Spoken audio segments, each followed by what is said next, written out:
Okay, ગઈકાલ સુધી આપણે જે વાત કરી છે એ છે ઉર્જાનો જે પ્રવાહ છે એ કઈ રીતે નિવસન તંત્રના અલગ અલગ પ્રકારના સજીવોની અંદર પ્રવાહિત થાય છે. હવે આ ઘટનાક્રમને આખો આપણે સમજો છે, પરંતુ હવે આપણો જે પોઈન્ટ છે એને અનુલક્ષીને એ છે કે જો આપણે ઉર્જાના આ પ્રવાહને નિવસન તંત્ર સંબંધિત જો નોલેજ અથવા તો જ્ઞાન મેળવવા માટે પ્રેઝન્ટ કરવો છે, રાઈટ, તો એને કઈ રીતે તમે રજૂ કરી શકો છો, તો એની એક ચોક્કસ પ્રકારની ક્રિયાવિધિ છે. બરાબર છે. તો આપણે આ વસ્તુઓને સમજવા માટે અથવા તો ઉર્જાના પ્રવાહને રજૂ કરવા માટે જે ટૂલ, જે સંસાધનનો ઉપયોગ કરીએ છીએ એ સંસાધનને કહેવામાં આવે છે ઇકોલોજીકલ પિરામિડ અથવા તો પરિસ્થિતિકીય પિરામિડ. બરાબર છે. બહુ સિમ્પલ રિપ્રેઝન્ટેશન છે અને આપણે નાનપણથી આ રિપ્રેઝન્ટેશનને સમજતા આવ્યા છીએ, એટલે આ એક પાર્ટ ઓફ રિવિઝન જ છે આપણા માટે. બરાબર છે. જે વાત આપણે કરી છે અલગ અલગ પ્રકારના સજીવોની ઉર્જા મેળવવાના અલગ અનુક્રમ ને હિસાબે, દાખલા તરીકે સૌથી પહેલી વાત આપણે ગઈકાલે કઈ રીતે ઉત્પાદકતા માટે, તો સૌથી પાયાનો જે ઘટક છે નિવસન તંત્રનો એ વનસ્પતિ સૃષ્ટિને આપણે સમજો છે, કારણ કે વનસ્પતિ સૃષ્ટિ જ એવી સૃષ્ટિ છે કે જે સૂર્યપ્રકાશની જે પૃથ્વી ઉપર આવતી ઉર્જા છે, વિકિરણો છે, એમાંથી ઉર્જાનું શોષણ કરી અને કાર્બનિક દ્રવ્યોમાં એનું રૂપાંતરણ કરી શકે. બરાબર છે. પછી આ ઉર્જા એક સ્તરમાંથી બીજા સ્તરમાં, એટલે કે ઉત્પાદકમાંથી પ્રાથમિક ઉપભોગીઓમાં, પ્રાથમિક ઉપભોગીમાંથી દ્વિતીયક ઉપભોગીમાં અને દ્વિતીયક ઉપભોગીમાંથી તૃતીયક અથવા તો ઉચ્ચ કક્ષાના ઉપભોગીઓની અંદર પ્રવાહિત થાય. અને એ જ વસ્તુને તમે આ રિપ્રેઝન્ટેશનને આ પરિસ્થિતિકીય પિરામિડ તરીકે ઓળખો છો, કે જેના પાયાની અંદર આવશે ઉત્પાદક, એની ઉપર આવે પ્રાથમિક ઉપભોગી, એની ઉપર આવે દ્વિતીયક ઉપભોગી અને સૌથી ઉપર આવે તૃતીયક ઉપભોગી. તો આ પ્રકારની જે વર્ણન કરવાની પદ્ધતિ છે, આ વર્ણન કરવાની પદ્ધતિને આપણે નામ આપ્યું છે પરિસ્થિતિકીય પિરામિડ. રેડી? તો એની વ્યાખ્યા સિમ્પલ એવી કરી છે કે વિભિન્ન પોષક સ્તર, એટલે 4 પોષક સ્તર જેની મેં વાત કરી, સજીવોની આહાર અથવા તો ઉર્જા, બે, આહાર એટલે દ્રવ્ય, એમાંથી તમને ઉર્જા મળશે. બરાબર છે. તમે જ્યારે ચયાપચયિક ઉર્જાની વાત કરશો તો ચયાપચયિક ઉર્જા કઈ રીતે આપણને મળે છે, તો કે આપણે કાર્બનિક દ્રવ્યોનું દહન કરીએ અને એમાંથી ઉર્જા મેળવીએ. એટલે હું દ્રવ્ય અને ઉર્જા બંનેની એકી સાથે વાત કરીશ જ્યારે હું વાત કરીશ ખોરાકની ત્યારે. બરાબર છે. તો આહાર અથવા તો ઉર્જા સાથેના સંબંધ પિરામિડ સ્વરૂપે વ્યક્ત કરી શકાય છે. એ જે પિરામિડ છે એનું નામ છે પરિસ્થિતિકીય પિરામિડ. ઉત્પાદક કે જે પ્રથમ પોષક સ્તર તરીકે પિરામિડના પાયાનું પ્રતિનિધિત્વ કરે છે. તૃતીયક અથવા તો ઉચ્ચ સ્તરના ઉપભોગીઓ તેની ટોચનું પ્રતિનિધિત્વ કરે છે. એટલે અહીંયા તમે જુઓ આ પિરામિડ, તો સૌથી નીચે હશે વનસ્પતિઓ એટલે કે ઉત્પાદક સૃષ્ટિ, અને એની ટોચમાં હશે ઉચ્ચ કક્ષાના માંસાહારીઓ એટલે કે તૃતીયક ઉપભોગીઓ. 3 પ્રકારની આવી પરિસ્થિતિકીય પિરામિડની રચનાઓ આપણે જોવાની છે. પહેલું છે સંખ્યાના પિરામિડ, બીજું છે જૈવ ભારના પિરામિડ અને ત્રીજું છે ઉર્જાના પિરામિડ. તો પરિસ્થિતિકીય પિરામિડના 3 પ્રકાર અથવા તો 3 સ્વરૂપ આપણે સમજવાના છે. સંખ્યાના પિરામિડ એટલે કે એમાં સંખ્યાઓનું નિર્દેશન થાય કે પ્રાથમિક ઉપભોગીઓ કેટલા છે, દ્વિતીયક ઉપભોગીઓ કેટલા છે, તૃતીયક ઉપભોગી કેટલા છે, અને સૌથી નીચે પાયામાં ઉત્પાદક સૃષ્ટિના સભ્યો કેટલા છે, તો એ સંખ્યા દર્શાવશે. બીજું છે જૈવ ભારના પિરામિડ. જૈવ ભારનો મતલબ એ છે કે જ્યારે કોઈ પણ સજીવ સમૂહ છે એ સજીવ સમૂહના શુષ્ક જે દળ છે એ શુષ્ક દળનું અંદાજિત માપન તમે કરો. દાખલા તરીકે પેશીનો 100 ગ્રામનો ટુકડો લઈ એને શુષ્ક કરી નાખવાનો, સૂકવી નાખવાનો, એનું વજન કરી નાખવાનું. એટલે સામાન્ય વજન એનું દાખલા તરીકે 100 ગ્રામ હતું, શુષ્ક દળ કર્યા પછી 30 ગ્રામ વધ્યું. પ્રાણી પેશી છે, 70% પાણી ઉડી ગયું છે, તો હવે 30 ગ્રામ જ વધ્યું, 29 ગ્રામ વધ્યું, 25 ગ્રામ વધ્યું. તો જે પણ પેશીનું વજન હશે, બરાબર છે, એ પેશી જેમાંથી લીધેલી હશે એ સજીવનું વજન દાખલા તરીકે 70 કિલો છે, બરાબર છે. તો 100 ગ્રામના વજને તમને 25 ગ્રામ શુષ્ક દળ મળ્યું તો 70 કિલો એ શુષ્ક દળ કેટલું હોય? એવી રીતના જો એક સજીવનું આટલું હોય તો એવા 1000 સજીવ છે તો એનું શુષ્ક દળ કેટલું હોય? આવી રીતના શુષ્ક દળ લેવાનું. એને કહેવાય છે જૈવ ભાર. એનો વજન પણ કેવો? શુષ્ક દળના સંદર્ભે. બરાબર છે. ગઈકાલે જ આપણે વાત કરી હતી કે સામાન્ય રીતે શુષ્ક દળને જ પ્રમાણિત માપ એટલા માટે ગણવામાં આવે કે પાણીનું પ્રમાણ દરેક સજીવની અંદર અલગ અલગ હોઈ શકે. આ ખાસ વૈજ્ઞાનિક કારણ યાદ રાખવાનું છે. ત્રીજો છે ઉર્જાનો પિરામિડ. બરાબર છે. ઉર્જા એક સ્તરમાંથી બીજા સ્તરમાં વહન પામે તો એ ઉર્જાનું જે માપ છે કે કુલ જે સ્થાપિત ઉર્જા છે એ એટલી છે, એમાંથી વનસ્પતિએ એટલી સંગ્રહ કરી.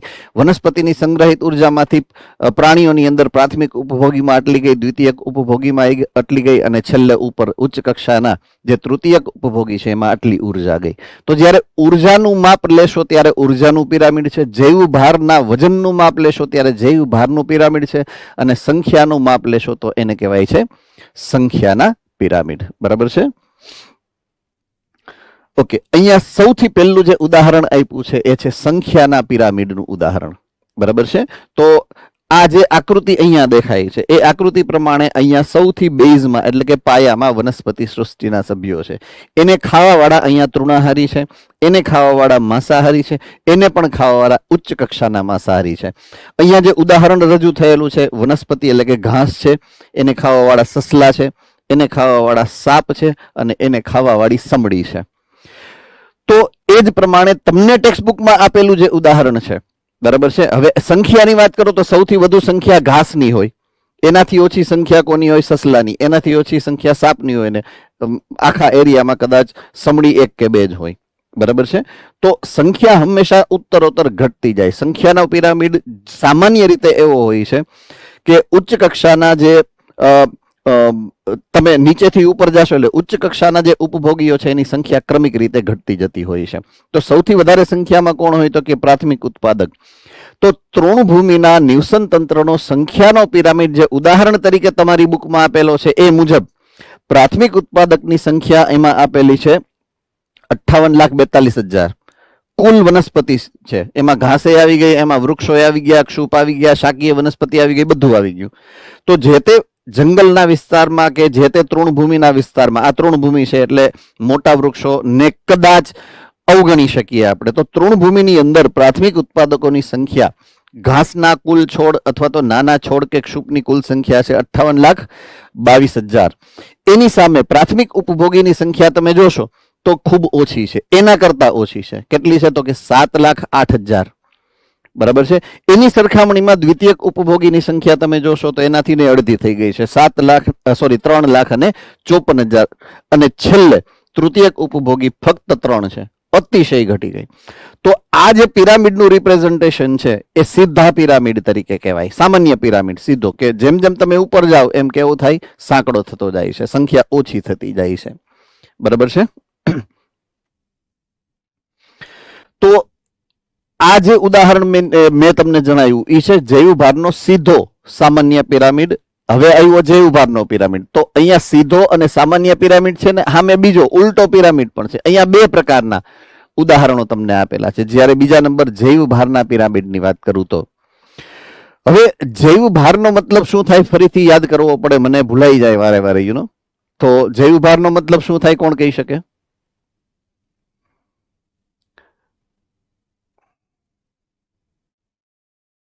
આજે જે જવાબ નથી આપતા ને એને પૂછવાનું થાય છે એવું લાગે છે.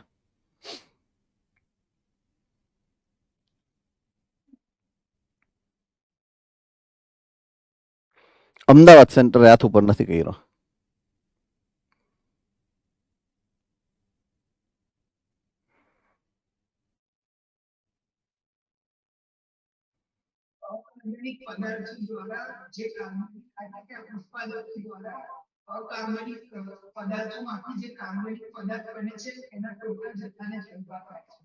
યસ, સજીવોની અંદર રહેલો કાર્બનિક દ્રવ્યનો જથ્થો એને જૈવ ભાર કહેવાય. એટલે કે આપણા શરીરની અંદર જે પણ કાર્બનિક દ્રવ્યો સંગ્રહાયેલા છે એને આપણે સામૂહિક રીતે કહીએ છીએ જૈવ ભારનો જથ્થો. હવે મારી અંદર પણ જૈવ ભારનો જથ્થો છે અને મારી આસપાસના જેટલા માણસો છે, જેટલા અન્ય સજીવો છે, પ્રાણીઓ હશે, વનસ્પતિઓ હશે, સૂક્ષ્મજીવ હશે, બધાના શરીરમાં કોઈ ચોક્કસ જથ્થાની અંદર આ જૈવ ભાર તો સંગ્રહેલો જ હશે. તો એનું જ્યારે માપ લેવામાં આવે ત્યારે આપણે જાણીએ છીએ એ પ્રમાણે ફરીથી રિપીટ કરી દઉં, બે પ્રકારનું માપ આ હોઈ શકે.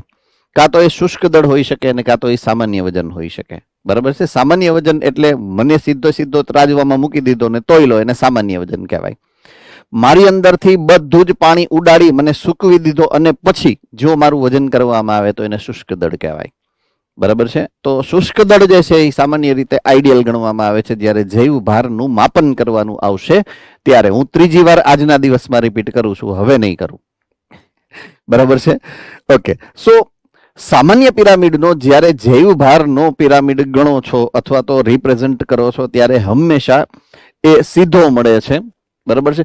અમુક એવી પરિસ્થિતિ છે કે જેમાં એ જૈવ ભારનો પિરામિડ ઉલટો પણ થઈ શકે. તો પહેલા સીધા પિરામિડની વાત કરીએ.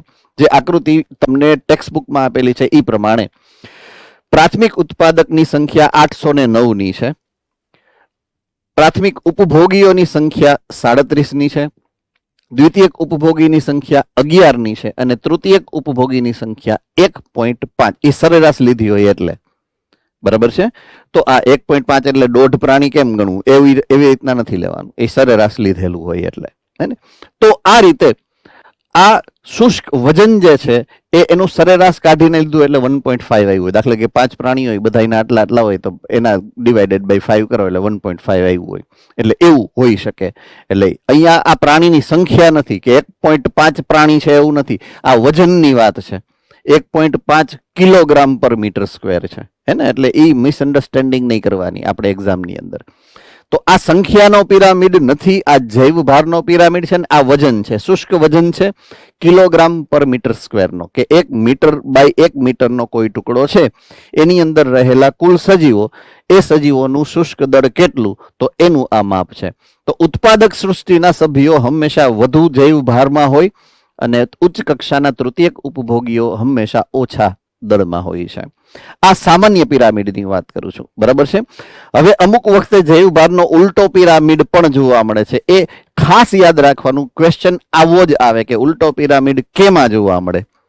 કારણ કે સામાન્ય પિરામિડ તો બધા સીધા જ હોય, ઉલટો જ અપવાદ છે. બરાબર છે. તો યાદ રાખવાનું, જૈવ ભારનો ઉલટો પિરામિડ હશે ને તો એ જલીય પર્યાવરણનો હોય. આઈ રિપીટ, જ્યારે પણ જૈવ ભારનો પિરામિડ અને એ બી ઉલટો હશે તો એ સામાન્ય રીતે જલીય પર્યાવરણની અંદર હોય. શું કામ ખબર છે? કારણ કે એમાં જમીન ન હોય. આપણે ગઈકાલે વાત કરી હતી, ખબર છે કે એમાં ચરીય આહાર શૃંખલા જ મુખ્ય ગણાય, વિઘટક આહાર શૃંખલા નહીં. રેડી? એટલે એમાં શું હોય કે મેં કીધું હતું, કોઈ પ્રાણી મરે, કોઈ પ્રાણીનું મૃત્યુ થાય તો એનું વિઘટન કરવા માટે વિઘટક નથી, તો એ જવાબદારી કોને લેવી પડે? તો કે પ્લવકોએ લેવી પડે. કોને લેવી પડે? પ્લવકોએ. તો પ્લવકોની સંખ્યા એમાં કેવી હોય? વધારે હોય. કારણ કે વિઘટકનું કામ એ પ્લવકોએ કરવાનું છે. Mind it very well. જો બે પોઈન્ટ એકબીજા સાથે કઈ રીતે કનેક્ટેડ છે એ જ આપણે સમજવાનું છે. હે ને? તો જલીય પર્યાવરણમાં વનસ્પતિ પ્લવકોની સંખ્યા કરતા અહીંયા પ્રાણી પ્લવકોની સંખ્યા વધારે, કારણ કે એ જ વિઘટન કરી શકે ને. વનસ્પતિ તો પ્રકાશ સંશ્લેષી છે, પ્રાણી પ્લવકો જ બીજાને ખાઈને પોષણ મેળવે છે. એટલે પ્રાણી પ્લવકોની સંખ્યા એટલા માટે વનસ્પતિ પ્લવકોની સંખ્યા કરતા હંમેશા વધારે હોય જલીય પર્યાવરણમાં. ખાસ યાદ રાખવાનું, કારણ કે એનું કામ વિઘટન પણ કરવાનું છે. એટલે એ ડબલ જવાબદારી ને સ્વીકારી અને બેઠા હોય છે. તો અહીંયા પ્રાથમિક ઉત્પાદક એટલે કે વનસ્પતિ પ્લવકો કરતા પ્રાથમિક ઉપભોગી એટલે કે વનસ્પતિ પ્લવકોની સંખ્યા વધારે હોય. એટલે એ પિરામિડમાં આના કરતા આની સંખ્યા વધારે, એટલે ઊંધો પિરામિડ મળે છે. રેડી? ઓકે. આ એક અપવાદનું ઉદાહરણ ન સમજાણું હોય તો તમે હેન્ડ રેઇઝ કરીને પૂછી શકો છો. મેં જે આ ઊંધો પિરામિડ જૈવ ભારનો સમજાવ્યો છે વનસ્પતિ અને પ્રાણી પ્લવકોના ઉદાહરણોથી, તો જો ન સમજાણો હોય તો તમે મને પૂછી શકો છો. ગુડ. એટલા માટે પૂછ્યું કારણ કે અગત્યનો છે, પૂછાય છે વારે વારે આ પ્રશ્ન. બરાબર છે? ઓકે. હવે વાત છે ત્રીજા નંબરનો પિરામિડ, એનું નામ છે ઉર્જાનો પિરામિડ. ઉર્જાના પિરામિડમાં આપણે ગઈકાલે એવી ચર્ચા કરેલી છે કે સૌથી પહેલી ઉર્જા મળશે વનસ્પતિઓને, ઉત્પાદક સૃષ્ટિ, એમાંથી પ્રાથમિક, એમાંથી દ્વિતીયક, એમાંથી તૃતીયક ઉપભોગીની અંદર આ ઉર્જાનો પ્રવાહ જે છે એ સતત ખોરાક દ્વારા વહન પામતો હોય છે. ઉદાહરણ જે ટેક્સ્ટબુકમાં આપેલું છે, પ્રાથમિક ઉત્પાદક માંથી આ ઉર્જાનો માપ છે, ઉર્જા જૂલની અંદર, બરાબર છે, 10,000 જૂલ કોઈ એક નિશ્ચિત નિવસન તંત્રની અંદર. જો પ્રાથમિક ઉત્પાદકની વાત કરો, વનસ્પતિ સૃષ્ટિના સભ્યોની વાત કરો, એની અંદર ઉર્જાનું કુલ જે માપ છે એ છે 10,000 જૂલ. એની સામે પ્રાથમિક ઉપભોગીઓ પાસે કેટલી ઉર્જા છે જુઓ જોઈએ, ઓનલી 1,000. એની સામે દ્વિતીયક ઉપભોગીની સંખ્યાની અનુલક્ષીને એની અંદર ઉર્જાનું માપ કેટલું છે તો કે 100 જ જૂલ છે, અને ઉપર ફક્ત 10 જૂલ છે. હવે આ સરખામણી કરો તો કેટલા ગણું આની સરખામણીએ આ કેટલા ટકા છે? 10%. આની સરખામણીએ આ કેટલા છે? 10%. એની સરખામણીએ આ કેટલા છે? 10%. ગઈકાલે એક પોઈન્ટ ઓફ વ્યૂ ભણ્યો છે તમે, ગઈકાલે આપણે ચર્ચામાં એક લીધું હતું કે ઉર્જાનું જે વહન થાય છે એક પોષક સ્તરમાંથી બીજા પોષક સ્તરમાં એ લગભગ 10% જેટલું હોય છે. તો એ જે ઉદાહરણ આપ્યું, એ જે વાક્ય આપ્યું છે, એ વાક્યને અહીંયા તમને રિપ્રેઝન્ટ કરવામાં આવ્યું છે ફરીથી, કે જો અહીંયા 10,000 જૂલ હશે ઉર્જા, તો એના પછીના પોષક સ્તરમાં એની 10% એટલે 1,000 જૂલ જ જશે. જો અહીંયા 1,000 જૂલ છે તો એના પછીના ઉચ્ચ કક્ષાના સ્તરમાં એનાથી 10% એટલે કે 100 જૂલ ઉર્જા જ જાય છે, અને એના પછીના સ્તરમાં એની 100 ની 10% એટલે 10 જૂલ ઉર્જા જ જઈ શકે છે. તો ઉર્જા એક પોષક સ્તરમાંથી જે નિમ્ન કક્ષાના સ્તરમાંથી ઉચ્ચ કક્ષાના સ્તરમાં જશે ત્યારે 10% જ ઉર્જાનું વહન થશે, બરાબર છે. તો એ આખો પોઈન્ટ ઓફ વ્યૂ છે એ અહીંયા ફરીથી એક ઉદાહરણ દ્વારા રજૂ કરવામાં આવ્યો છે. તો સૌર ઉર્જામાંથી પ્રાપ્ત થતી કુલ ઉર્જામાંથી ઉત્પાદક ફક્ત 1% ઉર્જાને વાસ્તવિક ઉર્જામાં રૂપાંતરિત કરી શકે. રેડી? ગઈકાલે તમને એવું ભણાવ્યું હતું 2% ઉર્જાનું રૂપાંતરણ કરે વનસ્પતિઓ, એવું યાદ છે? યસ ઓર નો? હવે અહીંયા આજે એવું આપેલું છે કે એ ઉર્જામાંથી ઉત્પાદક ફક્ત 1% ઉર્જાને વાસ્તવિક ઉર્જામાં રૂપાંતરિત કરી શકે.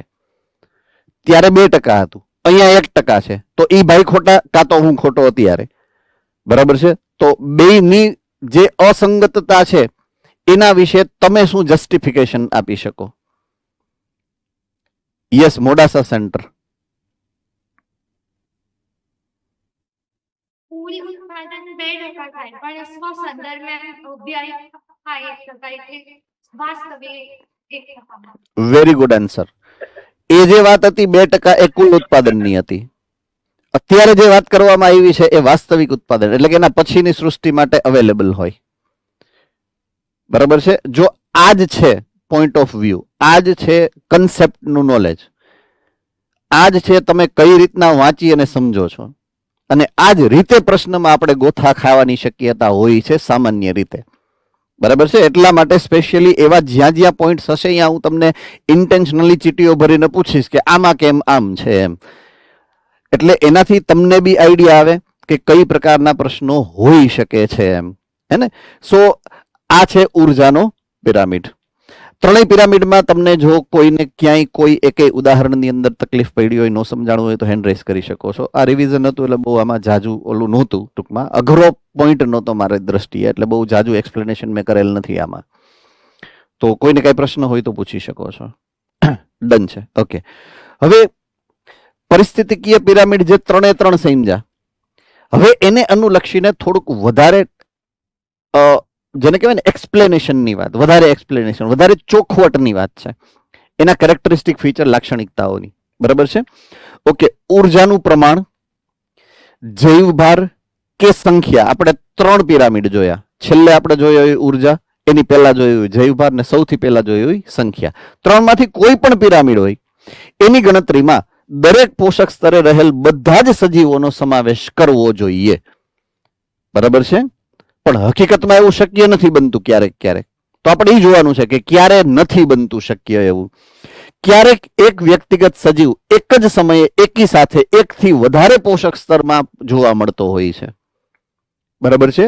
આપણે ગઈકાલે એવી વાત કહી હતી કે અમુક સજીવો એવા છે કે જે આહાર ઝાડમાં, બરાબર છે, તો અલગ અલગ આહાર શૃંખલાનો ભાગ બની જાય, એક જ સજીવ છે પણ 4 આહાર શૃંખલાનો ભાગ બની જાય, ખાસ કરીને મિશ્રાહારી પ્રાણીઓ, બરાબર છે, સ્પેશિયલી મિશ્રાહારી પ્રાણીઓ.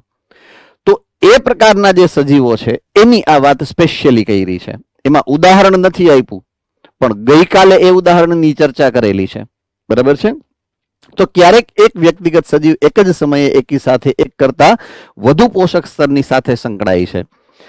ઉદાહરણ તરીકે એક ચકલી છે, એ જ્યારે બીજ, ફળ અને વટાણા ખાય, જો 3 અલગ અલગ વસ્તુ ખાધી છે, બરાબર છે, એક બીજ છે, એક ફળ છે અને એક વટાણા છે, ત્યારે તે પ્રાથમિક ઉપભોગી છે. અને એ જ ચકલી જ્યારે કૃમિ ખાય, એ તો મિશ્રાહારી છે, બરાબર છે, કૃમિ ખાય તો એ દ્વિતીયક ઉપભોગી બની ગયો, બરાબર છે. ચકલી છે એ ત્યારે અલગ સ્તરમાં આવી ગઈ, દ્વિતીયક ઉપભોગી બની ગઈ છે, હે ને. સો આ ડિફરન્સ છે, આ તફાવત છે. તો આવા સજીવોને આ પિરામિડની અંદર જ્યારે તમે સમાવશો તો એને સમાવી શકાતા નથી. તો પ્રશ્ન ખાલી એવો પૂછાય કે કયા સજીવને પિરામિડની અંદર સમાવી ન શકાય, તો એનો જવાબ તમારે આ રીતે જસ્ટિફાઈ કરવો પડશે, બરાબર છે. હવે સીધા ઊંધાની વાત, કેરેક્ટરિસ્ટિક ફીચર નંબર 2, લાક્ષણિકતા નંબર 2, બરાબર છે. મોટા ભાગના નિવસન તંત્રમાં સંખ્યાના પિરામિડ હોય, જૈવ ભારના પિરામિડ હોય કે ઉર્જાના પિરામિડ હોય, સામાન્ય અવસ્થામાં સીધા જ હોય છે, બરાબર છે. કેવા હોય? સીધા હોય છે. એટલે કે ઉત્પાદકોની સંખ્યામાં જૈવભારમાં તૃણાહારી કરતા વધારે જ હોય, અને એ જ રીતે તૃણાહારીઓ સંખ્યામાં અને જૈવભારમાં માંસાહારીઓ કરતા વધારે જ હોય. સૌથી વધુ કોણ હોય? તો કે ઉત્પાદક. એનાથી ઓછું કોણ હોય? તો કે પ્રાથમિક ઉપભાગી. એનાથી ઓછું કોણ હોય? દ્વિતીયક ઉપભોગી. અને એનાથી ઓછું કોણ હોય? તો કે ઉચ્ચ કક્ષાના ઉપભોગીઓ, બરાબર છે. આ પ્રકારે નિમ્ન પોષક સ્તરે ઉર્જાની માત્રા હંમેશા ઉચ્ચ પોષક સ્તર કરતા વધારે હોય. એટલે કે જેમ તમે નીચે જાઓ ઉપરથી, એમ ઉર્જા હંમેશા વધારે હોય. આનાથી ઊંધું, નીચેથી ઉપર જાઓ એમ ઉર્જા હંમેશા ઘટે, બરાબર છે. હવે ઊંધા પિરામિડની વાત, ઓલી સામાન્ય પરિસ્થિતિ હતી મેં કીધું એમ. આ હવે અપવાદ વાળી વાત આવી, ઉલટા પિરામિડના ઉદાહરણો, બરાબર છે. તો એક મોટા વૃક્ષ ઉપર આહાર માટે આધાર રાખતા કીટકોની સંખ્યા, હવે એક સિંગલ વૃક્ષ છે, એને હું એક નિવસન તંત્ર ગણી લઉં કે આ એક વૃક્ષ છે, એ એક નિવસન તંત્ર છે. તો એનું ઉત્પાદક સભ્ય કોણ થઈ ગયું? એ સિંગલ, એક જ સંખ્યામાં એક જ વૃક્ષ. સંખ્યાનો પિરામિડ છે આ. કેવો પિરામિડ છે?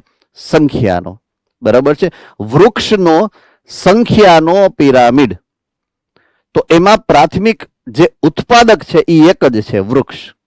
પણ એની ઉપર એને જે ખાતા કીટકોની સંખ્યા હંમેશા વધારે હોય, એટલે ઊંધી થઈ ગયું. એકની બદલે એકથી વધુ, એટલે પિરામિડ કેવો થઈ જાય? ઊંધો. અહીંયા જે આપેલો છે પહેલો, આ વૃક્ષ છે, બરાબર છે. એને ખાતા જે નાના સજીવો છે બીજા, એને ખાતા બીજા સજીવો, એને ખાતા ત્રીજા સજીવો, એવી રીતના અલગ અલગ અલગ અલગ જે સંખ્યા છે એ હંમેશા મોટી થતી જાય. ઓકે, આની અંદર જે ઉદાહરણ રજૂ કર્યું છે છેલ્લે, તો પહેલા વૃક્ષ છે, પછી ચકલા છે, પછી કીટકો છે, ને પછી સૂક્ષ્મજીવો છે, બરાબર છે. તો પહેલા છે વૃક્ષ એક જ છે, એની ઉપર રહેલ પક્ષીઓની સંખ્યા ઓછી છે, એના ઉપર રહેલ જે નાના મોટા કીટકો છે એની સંખ્યા એના કરતા વધારે છે, અને એના કરતા એની ઉપર રહેલા સૂક્ષ્મજીવોની સંખ્યા વધારે છે.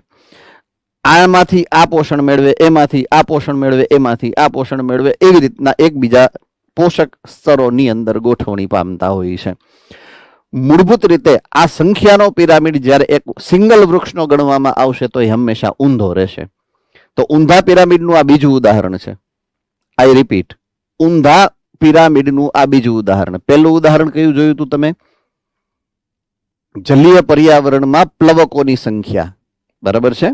બીજું ઉદાહરણ એક સિંગલ વૃક્ષની સંખ્યા, સંખ્યાનો પિરામિડ. ઓલો કયો હતો? જૈવ ભારનો પિરામિડ હતો, બરાબર છે. એ પણ ખાસ યાદ રાખવાનું. સમુદ્રમાં જૈવ ભારનો પિરામિડ સામાન્ય રીતે અધોવર્તી, જેની વાત મેં હમણાં કરી, આપણે બે જ ઉદાહરણ સમજવાના છે. તો એ હંમેશા ઊંધો હોય. વનસ્પતિ પ્લવકો, પ્રાણી પ્લવકોની સંખ્યા, બરાબર છે. માછલીઓનો જૈવ ભાર, પ્રાણી પ્લવકો કે વનસ્પતિ પ્લવકોના જૈવભાર કરતા ખૂબ જ વધારે હોય છે. તો હવે સંખ્યાના પિરામિડ અને જૈવભારના પિરામિડમાં સંખ્યાનો પિરામિડ વૃક્ષનો છે, જૈવભારનો પિરામિડ જલીય પર્યાવરણમાં રહેલ સજીવોનો છે.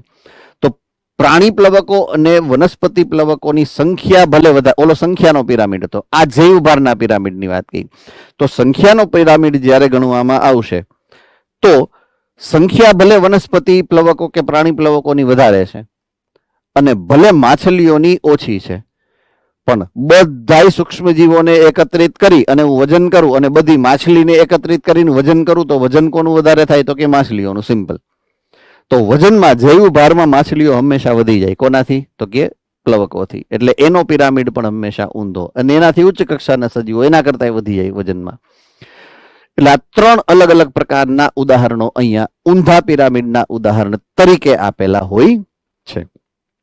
એક અગત્યનો પોઈન્ટ ઓફ વ્યૂ જે અહીંયા વર્ણવેલો છે એ સિમ્પલ લોજિકલ એક્સપ્લેનેશન, કે ઉર્જાનો પિરામિડ હંમેશા ઉર્ધ્વવર્તી એટલે સીધો જ હોય, કોઈ દી ઊંધો હોતો નથી, હંમેશા સીધા હોય છે, કોઈ દિવસ ઊંધા શક્ય નથી. ઉર્જાનો પિરામિડ, સંખ્યાના પિરામિડની ઉદાહરણ તમે ઊંધામાં આપી શકો, જૈવભારનો ઉદાહરણ તમે ઊંધો આપી શકો. ઉર્જાનો પિરામિડ ક્યારેય પણ ઊંધો હોતો નથી. એ ખાસ તમારે અગત્યની નોંધ જે છે એ યાદ રાખવી પડે.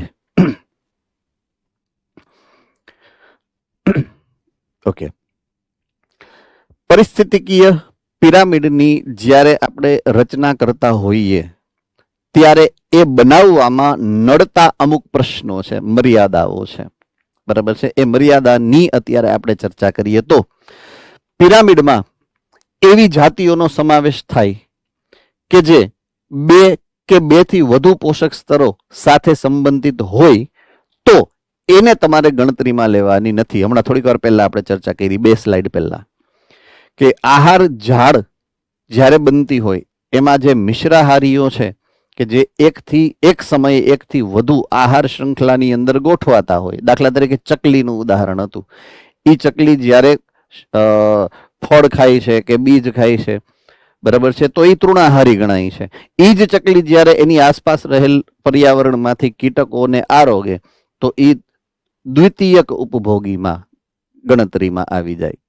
તો 2 અલગ અલગ પોષક સ્તરમાં એકી સમયે, બરાબર છે, એક જ સજીવ છે, તો એને આમાં મૂકવો કે આમાં મૂકવો એ કેમ નક્કી કરવું? એમ એને પ્રાથમિક ઉપભોગી ગણવો કે દ્વિતીયક ઉપભોગી? એટલે પછી એને અવગણવામાં આવે છે. એટલે એવા સજીવોને અવગણવા પડે છે, બરાબર છે. એક મર્યાદા છે. ભલે એ જીવંત સજીવ છે, ભલે એ નિવસન તંત્રનો ભાગ છે, છતાં પણ એને અવગણવા પડે છે. એ જ પ્રમાણે બીજું, એક સરળ આહાર શૃંખલા રચાય કે જેનું પ્રકૃતિમાં કદી પણ અસ્તિત્વ હોતું નથી, તેમાં આહાર ઝાડનો સમાવેશ થતો નથી. આહાર શૃંખલા જો તમે પરિસ્થિતિકીય પિરામિડની અંદર એને રજૂ કરી શકો છો. આહાર ઝાડ ક્યારેય તમે રજૂ કરી શકતા નથી. શું કામ? કારણ કે એ ઇન્ટરકનેક્ટ હોય. એક સજીવ એક સમયે 2 શૃંખલાનો ભાગ હોય. એટલે આનું આ પરિણામ છે. આ સંબંધિત એવી જાતિઓ કે જે 1 થી વધારે આહાર શૃંખલાનો ભાગ બને એટલા માટે તમે એને ન સમાવી શકો, અને એટલા માટે જ આહાર ઝાડનો સમાવેશ, આહાર શૃંખલાનો સમાવેશ તમે પિરામિડમાં કરી શકો.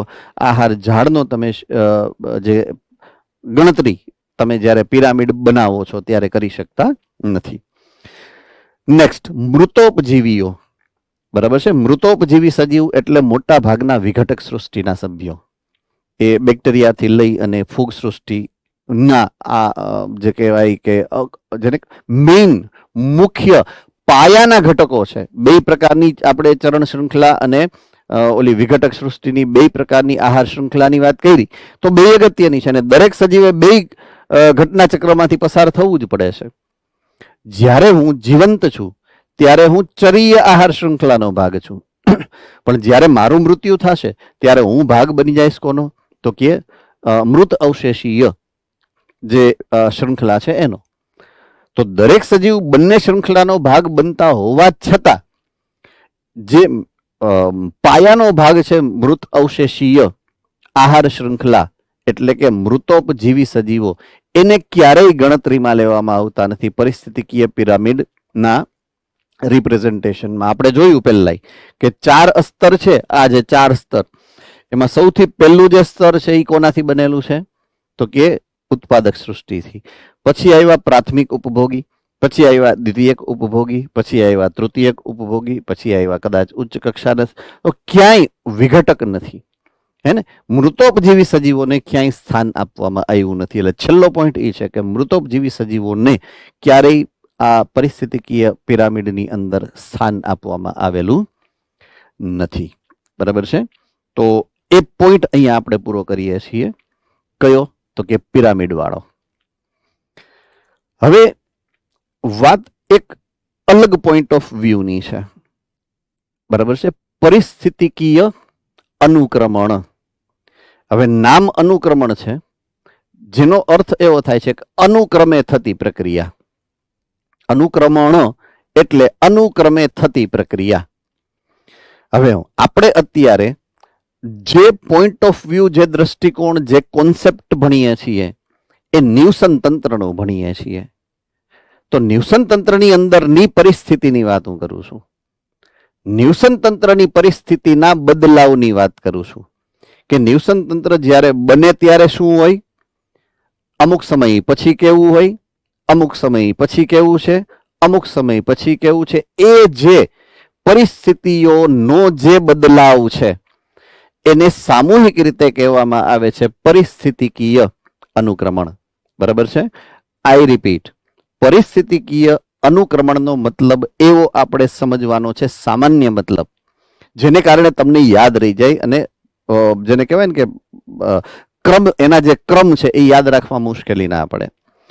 તો કોઈ પણ ન્યુસન તંત્રની અંદર સમાવેશ પામતા સજીવો, બરાબર છે, એની પરિસ્થિતિમાં જે બદલાવ થાય, જ્યારે ન્યુસન તંત્ર શરૂ થાય ત્યારથી લઈ અને ન્યુસન તંત્ર સંતુલિત ન થાય ત્યાં સુધી કેટલા કેટલા ફેરફાર એની અંદર થાય, આ જે ક્રિયાવિધિ છે એને તમારે કહેવાની છે પરિસ્થિતિકીય અનુક્રમણ. રેડી? તો વાત કરીએ પહેલી પરિસ્થિતિકીય અનુક્રમણને તમારે પહેલા તો કઈ રીતના વ્યાખ્યાયિત કરવાની છે, અને બીજું કે એના ઘટકો કયા કયા છે. બરાબર છે? થોડોક પોઈન્ટ અટપટો છે, પહેલી વાર આવ્યો છે, એટલે આવું આની પહેલા ક્યારેય આપણે ભણ્યા નથી. આની પહેલાના લગભગ બધા પોઈન્ટ એવા હતા કે ક્યાંક ને ક્યાંક આપણે ભણી ગયેલા હતા. આ એવો પોઈન્ટ છે કે જે લગભગ ક્યારેય આવેલો નથી, પહેલી વાર આવેલો છે, હે ને? એટલે બધાએ થોડુંક ધ્યાન વધારી દેવાનું છે સમજણમાં. તો બધા જ જૈવ સમાજ, હવે જૈવ સમાજનો અર્થ શું કાઢવાનો છે, કોણ કહી શકે? જૈવ સમાજ એટલે શું?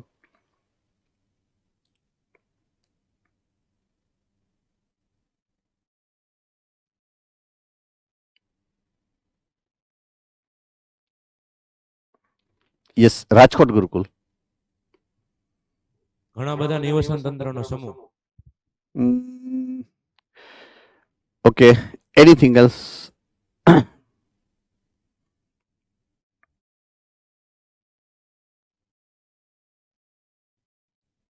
Okay, Bhaili, Rajkot, sorry, Baroda.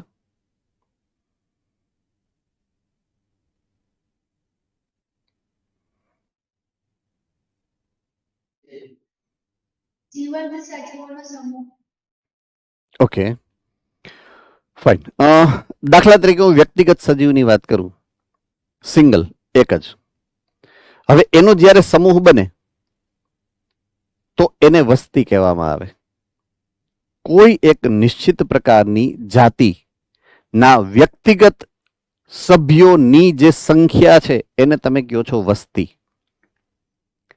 તો દરેક જાતિની એક વસ્તી છે કોઈ પણ એક નિવસન તંત્રની અંદર. દાખલા તરીકે ગીરના જંગલમાં એક્સ પ્રકારના વૃક્ષની સંખ્યા, વાય પ્રકારના વૃક્ષની સંખ્યા, ઝેડ પ્રકારના વૃક્ષની સંખ્યા, એક્સ પ્રકારના પ્રાણીની સંખ્યા, વાય પ્રકારના પ્રાણીની સંખ્યા, ઝેડ પ્રકારના પ્રાણીની સંખ્યા, એક્સ પ્રકારના ક્ષુપની સંખ્યા, વાય પ્રકારના ક્ષુપની સંખ્યા, એ બધી એક જ નિવાસ સ્થાનમાં રહે છે. અલગ અલગ પ્રકારની વસ્તી છે, અને એક જ નિવાસ સ્થાનમાં રહે છે. જે નિવાસ સ્થાનમાં સિંહ રહે છે એ જ નિવાસ સ્થાનમાં બકરી પણ રહે છે, અને એ જ નિવાસ સ્થાનમાં ઘણા બધા પ્રકારના વૃક્ષો પણ છે. તો એ જે સમૂહ છે, અલગ અલગ જાતિઓની વસ્તીનો સમૂહ, એને જૈવ સમાજ કહેવાય. બરાબર છે? ફરીથી હું રિપીટ કરું છું. કોઈ પણ નિવસન તંત્રની અંદર રહેતી જાતિઓની વસ્તી ના સમૂહને જૈવ સમાજ કહેવાય. બરાબર છે? તો બધા જ જૈવ સમાજની મહત્વપૂર્ણ લાક્ષણિકતા એ છે કે પર્યાવરણની બદલાતી પરિસ્થિતિઓ સાથે તેમના બંધારણ અને રચનામાં સતત શ્રેણીમાં અને ક્રમમાં પરિવર્તન થાય. પરિવર્તન, આપણે અનુક્રમણને મેં જે સમજાવ્યો છે એ મુદ્દો એ જ છે કે ફેરફાર થાય. બરાબર છે? અનુક્રમે થતા ફેરફાર. તો એના માટે બે શબ્દ અહીંયા વાપર્યા છે, શ્રેણીબદ્ધ અને ક્રમબદ્ધ. બરાબર છે? તો એ અનુક્રમણ શું છે? તો અનુક્રમણનો મતલબ જ એ છે કે શ્રેણીબદ્ધ અને ક્રમબદ્ધ ફેરફાર. વૈજ્ઞાનિક કારણ શું કામ ફેરફાર થાય છે? બરાબર છે? તો એ અહીંયા ઉપર લખેલું છે કે પર્યાવરણની બદલાતી પરિસ્થિતિની સાથે ફેરફાર થાય છે. ફેરફારનું કારણ કોણ બન્યું? પર્યાવરણીય પરિસ્થિતિ. કોણ બન્યું? પર્યાવરણીય પરિસ્થિતિઓ. બરાબર છે? નેક્સ્ટ પોઈન્ટ ઉપર જાઉં છું. આ પ્રકારનો ફેરફાર એટ ધી એન્ડ, છેલ્લે એક એવા સમાજનું નિર્માણ કરે કે જેમાં પર્યાવરણ સાથે સંતુલન બને, અને એ જે સમાજ બનશે એને કહેવાય છે ચરમ સમાજ. બરાબર છે? તો કોઈ પણ અત્યારનું તમારી આજુબાજુના પર્યાવરણીય પરિસ્થિતિની વાત કરો, કોઈ પણ નિવસન તંત્રની લઈ લ્યો, કોઈ પણ નિવસન તંત્રને, કોઈ પણ નિવસન તંત્રની અંદર અત્યારે જે જોવા મળે છે એ છે ચોક્કસ પ્રકારનું સંતુલન. શું કામ? કારણ કે એ નિવસન તંત્ર આજે અત્યારે નથી બન્યું, એ તો કદાચ કરોડો વર્ષ પહેલા બનેલું છે. એટલે અત્યારે તો એ ચરમ સીમા એ છે કે જેમાં સિંહની આટલી વસ્તી ફિક્સ છે, એમાં હરણની આટલી વસ્તી ફિક્સ છે, એમાં XYZ પ્રકારની વનસ્પતિઓની આટલી આટલી આટલી વસ્તી ફિક્સ છે. રેડી? તો એ જે સંતુલિત અવસ્થા છે ત્યારે બનતો જે જૈવ સમાજ છે, જૈવ સમાજ, એને ચરમ સમાજ કહેવાય. તો ચરમ સમાજ જે છે નિવસન તંત્રની ઉચ્ચ કક્ષાની છેલ્લામાં છેલ્લી અને સંતુલિત અવસ્થાનો જૈવ સમાજ છે. આઈ રિપીટ, ચરમ સમાજ કોઈ પણ નિવસન તંત્રની છેલ્લામાં છેલ્લી અને સંતુલિત અવસ્થામાં રહેલ કુલ જૈવ સમાજ છે, એને ચરમ સમાજ કહેવાય. બરાબર છે? અહીંયા જે આપેલું છે એ ટેકનિકલ ભાષામાં આપેલું છે. હું જે તમને સમજાવું છું એ સામાન્ય ભાષામાં સમજાવું છું. રેડી? છેલ્લો પોઈન્ટ અહીંયા જે આપેલો છે, અનુક્રમણ દરમિયાન. હવે અનુક્રમણમાં શું થાય એની વાત છે. કેટલીક જાતિઓ જે તે વિસ્તારની અંદર વસાહતો એટલે કે સમૂહ રચે. બરાબર છે? અને તેમની વસ્તી ઘણી સંખ્યામાં વધે જે તે નિવસન તંત્રની અંદર, જ્યારે અન્ય બીજી જાતિઓની વસ્તી ઘટે છે. અને it may B the possibility, એવી શક્યતાઓ પણ છે કે એ જાતિ ત્યાંથી અદૃશ્ય પણ થઈ જાય, લુપ્ત પણ થઈ જાય. પહેલા નાશપ્રાય થાય અને પછી લુપ્ત થાય. તો બે પ્રકારના ઘટનાક્રમ બને.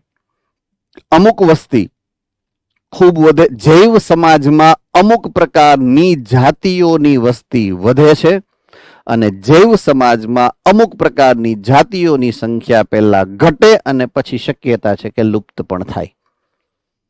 તો અનુક્રમણ દરમિયાન આવી બે ઘટનાઓ સામાન્ય રીતે જોવા મળતી હોય છે. અમુક જાતિઓની સંખ્યા વધે, અમુક જાતિઓની સંખ્યા ઘટે, પણ જૈવ સમાજની સામાન્ય અવસ્થા જળવાઈને રહે, સંતુલન જળવાઈને રહે. બરાબર છે? કુલ જૈવ ભાર જળવાઈને રહે, કારણ કે ધારણ ક્ષમતા કેપિટલ કે એ અચળ હોય. એનાથી વધારે સજીવોની સંખ્યા નિવસન તંત્રમાં સમાઈ શકતી નથી. બરાબર છે? શ્રેષ્ઠ ઉદાહરણ આપું તમને અત્યારે આપણી જ ડેઇલી લાઈફનું. બરાબર છે? મનુષ્ય, માનવ વસ્તી એટલી બધી વધી ગઈ અત્યારે. બરાબર છે કે આપણે કુદરતની હારે, પ્રકૃતિની હારે ફાઇટિંગ કરીએ છીએ. શ્રેષ્ઠ કક્ષાનું મેડિકલ સાયન્સ વિકસાવી લીધું છે. મરવા દેતા નથી આપણે આપણા વડવાઓને. બરાબર છે? અને લાંબો સમય જીવાડીએ છીએ. સામે જે જન્મ લેવાવાળા સભ્ય સંખ્યા છે, જન્મ લેવાવાળા બાળક છે, જન્મ આપવાવાળી માતા છે, એને કાંઈ ન થાય એવા પ્રકારની આધુનિક વ્યવસ્થા છે આપણી પાસે. આ બધા પોઈન્ટ કેવા છે કે વસ્તીમાં વધારો પ્રેરે. એને કારણે માનવ વસ્તી સતત વધે છે ટેકનોલોજીના એડવાન્સમેન્ટ માટે. તો કેપિટલ કે ની જે વેલ્યુ છે ને એના કરતા અનેક ગણી વેલ્યુ થઈ ગઈ અત્યારે આપણી કુદરતી નિવસન તંત્રની જે ધારણ ક્ષમતા છે ને એના કરતા આપણી વસ્તી વધી ગઈ છે અત્યારે. હવે થાય શું એને કારણે? તો કે આપણી જે જરૂરિયાત છે ઉર્જાની, આપણી જે જરૂરિયાત છે દ્રવ્યોની, આપણી જે જરૂરિયાત છે સ્ત્રોતોના વાપરવાની, ઉપયોગ કરવાની, એમાં એકદમ વધારો થઈ ગયો ખૂબ. એ વધારો થાય એટલે પ્રેશર કોની ઉપર આવે? પ્રકૃતિ ઉપર, કુદરત ઉપર આવે. સમજાય છે કે નહીં? હા કે ના? હવે એક સામાન્ય ઉદાહરણ આપું હું કે જ્યારે હું અને તમે સામસામે ઊભા હોય અને હું તમને કાંઈક પ્રશ્ન પૂછું તો એ સ્વાભાવિક છે કે તમને મારા પ્રશ્નની કોઈ અસર થઈ છે અને તમે પ્રતિક્રિયા આપો છો. હવે તમે પ્રતિક્રિયા આપો છો એટલે મારી ઉપર અસર થાય કે કાં તો જવાબ સાચો છે ને કાં તો જવાબ ખોટો છે, એટલે હું એક્સપ્લેનેશન આપું છું. તો એ તો ટુ એન્ડ ફ્રો છે ને. તો હું જ્યારે પ્રકૃતિએ મને તો રહેવાની જગ્યા આપી છે માણસ તરીકે, એક સજીવ તરીકે, નોટ માણસ તરીકે. દરેક સજીવને પ્રકૃતિ સાચવે છે, તો મનુષ્યને સાચવા. હવે મનુષ્ય પ્રકૃતિની માથે ચડી ગયા કે પ્રકૃતિ કરતા અમે મહાન. તો હવે પ્રકૃતિ જવાબ તો દે ને કંઈક. પ્રકૃતિ શું જવાબ દે છે? પ્રકૃતિ અત્યારે એવી ખરાબ વ્યવસ્થા કરી છે જેને કારણે તમે જોશો તો આજે તમારી આસપાસ જે યુગલો, કપલ્સ કે જેના મેરેજ થાય છે ને, 50% વધુ કપલ એવા છે કે જેને બાળક નથી થતા. તમે જોજો, માર્ક કરજો, તો એ પ્રકૃતિનું પગલું છે તમારી વિરુદ્ધ કે હું તમારો બર્થ રેટ જ બંધ કરી દઉં. પ્રેશર છે પ્રકૃતિ ઉપર. આપણે પ્રેશર નાખ્યું તો આપણી ઉપર પ્રકૃતિ પ્રેશર નાખે છે. ક્લિયર થાય છે? આ તો ટુ એન્ડ ફ્રો મેટર છે. જે પ્રમાણે પરિસ્થિતિ બદલાય એ પ્રમાણે રિએક્શન તો આવશે જ. તો અનુક્રમણનું જ આ ઉદાહરણ છે, આપણી ડેઇલી લાઈફનું ઉદાહરણ છે. ક્લિયર થાય છે કે નહીં? યસ ઓર નો? સો આવા ઘણા બધા ઉદાહરણો હોઈ શકે. Yes Bhuj centre. અચ્છા, ઓકે, સમજાઈ ગયું હે ને? All right. સો આ જે પરિસ્થિતિઓમાં ફેરફાર છે એવા પરિસ્થિતિઓના સામાન્ય ફેરફારની આપણે વાત કરી. મેં જે ઉદાહરણ દીધું એ તો એક્સેપ્શનલ ઉદાહરણ છે. ઓલા એબિગ્નન કાચબા વાળું કે ઓલી બકરી આવી ગઈ ને કાચબા લુપ્ત થઈ ગયા. આપણા મનુષ્યનું ઉદાહરણ એના જેવું છે, હે ને? એનીવે, સો પરિસ્થિતિકીય અનુક્રમણમાં એ જે ફેરફારો થાય છે એ ફેરફારોને આપણે અનુક્રમણ કહીએ છીએ. તો એને અનુલક્ષીને બીજા બે ટર્મિનોલોજીસની વાત અહીંયા કરી છે. બરાબર છે? સમાજનો સમગ્ર ક્રમ, જૈવ સમાજનો જે વિકાસ થાય એટલે પહેલા આવો સમાજ હતો, એ પછી સમાજમાં ફેરફાર થયા આવો બન્યો, એ પછીના સમાજમાં ફેરફાર થઈને આવો બન્યો, અને અત્યારે આ પ્રકારનો જૈવ સમાજ છે. એ જે અનુક્રમિક સ્થિતિ છે, સમાજનો સમગ્ર ક્રમ જે આપેલ વિસ્તારમાં સફળતાપૂર્વક અનુક્રમિત રીતે ફેરફાર પામે થાય એને ક્રમક કહેવાય. ક્રમક એટલે શું થાય? મેં કીધું એમ, પહેલા અવો હતો એટલે ક્રમક નંબર 1, પછી અવો થયો ક્રમક નંબર 2, પછી અવો થયો ક્રમક નંબર 3, અને અત્યારે અવો છે એટલે ક્રમક નંબર 4. તો ક્રમક એટલે અવસ્થા છે. ક્રમિક અવસ્થાને શું કહેવાય? ક્રમક. વ્યક્તિગત પરિવર્તનશીલ સમુદાયને ક્રમિકી અવસ્થા કે ક્રમિકી સમાજ કહેવાય. એ બદલાવને ક્રમક કીધું તો એ સમયે જે સજીવો હતા એ સજીવને ક્રમકી સજીવ કહેવાય, અથવા તો સજીવની ક્રમકી અવસ્થા કહેવાય. બરાબર છે? તો જ્યારે હું સ્ટેપની વાત કરીશ તો એને ક્રમક કહેવાય, પણ દરેક સ્ટેપમાં રહેલ સભ્યો, સજીવની વાત કરીશ તો સજીવ એ ક્રમકી સમાજ કહેવાય. કે પહેલા નંબરના ક્રમકમાં જે સજીવો હતા એ છે એના ક્રમકી સમાજ. બીજા નંબરના ક્રમકમાં જે સજીવ હતા એનો ક્રમકી સમાજ આ કહેવાય. ત્રીજામાં આક્રમકી સમાજ ને ચોથામાં આક્રમકી સમાજ. એટલે બીજા નંબરનું જે શબ્દ છે તમારા માટે ક્રમકી અવસ્થા કે ક્રમકી સમાજ, એનું અર્થઘટન આ પ્રમાણે આપણે સમજવાનું છે. નેક્સ્ટ છેલ્લો પોઈન્ટ, જે જાતિ ખુલ્લા કે જ્યાં સજીવ નથી હોતા એવા સ્થાને પ્રથમ વખત અનુક્રમિત થાય તેને સ્થાપક જાતિ કહેવાય. હવે તમારી ટેક્સ્ટબુકમાં અહીંયા આ વાક્ય લગભગ નથી આપેલું, મેં ઉમેરેલું છે કે જ્યારે કોઈ એક સ્થળ એવું છે કે જ્યાં કોઈ સજીવ છે જ નહીં, બરાબર છે, કોઈ સજીવ નથી. જો સજીવ નથી તો નિવસન તંત્ર નથી. હવે એ જગ્યાએ થોડુંક અનુકૂળ પર્યાવરણ થયું અને કોઈ એક સજીવ અહીંયા આવ્યો, પહેલો, એને અહીંયા ફાવી ગયું. જો ફાવી ગયું એનો અર્થ એ છે કે અહીંયા ફાવવાનો અર્થ પ્રજનન કરવા માટે જ ફાવવું એવું ગણવાનું છે. એવું ચાર્લ્સ ડાર્વિન સાહેબ કહી ગયા છે આપણને, બરાબર છે, કે શ્રેષ્ઠતમ એટલે શું, તો કે જે ત્યાં રહી અનુકૂલિત થઈ અને પ્રજનન કરી શકે. અનુકૂલન જે પણ થાય છે એ પ્રજનનને અનુલક્ષીને જ થાય છે, બરાબર છે. એટલે શ્રેષ્ઠ બનવાની પ્રક્રિયા, અનુકૂલિત થવાની પ્રક્રિયા બધી પ્રજનનને અનુલક્ષીને જ છે. તો કોઈ એક જાતિ ત્યાં આવી, એને ફાવી ગયું એટલે એને શું કર્યું, પ્રજનન કરી અને ફેલાવાનું શરૂ કર્યું. એને જોઈને બીજા આવ્યા, એને જોઈને ત્રીજા આવ્યા, એને જોઈને ચોથા આવ્યા, ક્રમિક રીતે અનુક્રમણ થયું. હવે હું એમ કહીશ અનુક્રમણ થયું, પણ અનુક્રમણની શરૂઆત જે જાતિ કરે ને એને શું કહેવાય, સ્થાપક જાતિ. શું કહેવાય, સ્થાપક જાતિ. એટલે કોઈ પણ નિવસન તંત્રના અનુક્રમણની શરૂઆત સ્થાપક જાતિથી થાય. પછી ધીમે ધીમે જાતિઓ ઉમેરાય, જેવું સમાજ મોટો થતો જાય, જેમ જેમ મોટો થતો જાય કોઈ પણ નિવસન તંત્રની ધારણ ક્ષમતા પ્રમાણે એની એક કે ની વેલ્યુ, એટલે કે ધારણ ક્ષમતા અનુસાર જેને કહેવાય ને કે આ અનુક્રમણ ચાલે રાખે. ધારણ ક્ષમતા આવે ને ત્યાં સુધી આ અનુક્રમણ ચાલે. ધારણ ક્ષમતા આવી ગઈ પછી અનુક્રમણ બદલાય, એની જે પરિસ્થિતિ છે એ બદલાય. રેડી? પરિસ્થિતિ બદલાય એટલે શું થાય, પછી એક જાતિ વધે, એક જાતિ ઘટે, વળી પાછી બીજી જાતિ વધે, એક જાતિ ઘટે, પછી એવા ફેરફાર થાય. અનુક્રમણ તો સતત છે, એવું નથી કે અનુક્રમણ બંધ થઈ જાય. અનુક્રમણ સતત ચાલુ રહેશે, પણ એની પેટર્ન બદલાય. પહેલા વસ્તીનો વધારો થાય અને પછી સાપેક્ષ વસ્તીનો વધારો ઘટાડો થાય. ડુ રિમેમ્બર ધીસ, બરાબર છે. એટલે આ એક ખાસ યાદ રાખવાની મેટર બીજી છે, ઇનડાયરેક્ટ યાદ રાખવાની મેથડ. ઓકે, અનુક્રમણના મૂળભૂત રીતે બે પ્રકારો આપણે સમજવાના છે, બરાબર છે. તો એની આપણે વાત કરીએ. અનુક્રમિત ક્રમકી અવસ્થાઓ એટલે કે એક જે પહેલું સ્ટેપ હતું જ્યાં અમુક ચોક્કસ પ્રકારના સજીવ સમાજ હતો, પછી એમાંથી ફેરફાર પામ્યો અને બીજો સ્ટેપ આવ્યો, બીજું ક્રમક આવ્યું અને એનો એક સમાજ હતો, ત્રીજું સ્ટેપ આવ્યું અને એનો એક ચોક્કસ સમાજ હતો, અને અત્યારની આ સંતુલિત ચોથી અવસ્થા છે એના પણ અમુક ચોક્કસ જૈવ સમાજ છે. તો એ જે અવસ્થાઓ છે એમાં સજીવોની જાતિઓની ભિન્નતા, સજીવોની જાતિ અને એના સજીવોની સંખ્યામાં હંમેશા વધારો, અને તેની સાથે જો આ સંખ્યામાં વધારો થાય તો જૈવ ભારમાં વધારો થાય જ. એટલે એ પ્રકારના પરિવર્તનો હંમેશા થતા હોય છે, બરાબર છે. તો પહેલી અવસ્થામાંથી બીજા અવસ્થામાં જ્યારે આવે ત્યારે જૈવ ભાર વધે, સંખ્યા વધે. બીજામાંથી ત્રીજામાં આવે ત્યારે જૈવ ભાર વધે, સંખ્યા વધે.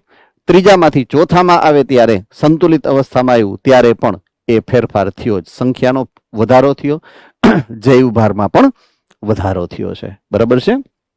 હવે આજની વાત કરીએ તો વિશ્વમાં પ્રવર્તમાન સમાજ, હાલની તકે રહેલા સમાજો ધરતી ઉપર જીવનની શરૂઆત થઈ ત્યારથી એટલે કે લાખો વર્ષોમાં અનુક્રમણના પરિણામ સ્વરૂપે રચાયેલા છે. આજના નથી, આ તો અનુક્રમણનું જ પરિણામ છે. અત્યારે આપણે પણ અનુક્રમણનું પરિણામ છે. આપણે ખબર જ છે કે આપણી જે દૈહિક પર્યાવરણીય પરિસ્થિતિ છે, બરાબર છે, તો એ આપણા નજીકના સંબંધિત જાતિમાંથી જ આપણે રૂપાંતરિત થઈ અને બનેલા છીએ, બરાબર છે. કે એપ એટલે કે વાંદરા જેવા સજીવોમાંથી જ મનુષ્ય બન્યા છે, તો એ અનુક્રમણ થઈ ગયું. આપણી જાતિ બની છે, હતી નહીં, અનુકૂલિત થઈ અને બનેલી છે. વાસ્તવિક રીતે અનુક્રમણ અને ઉત્ક્રાંતિ એ જે તે સમયે સમાંતર પ્રક્રિયાઓ જ હતી.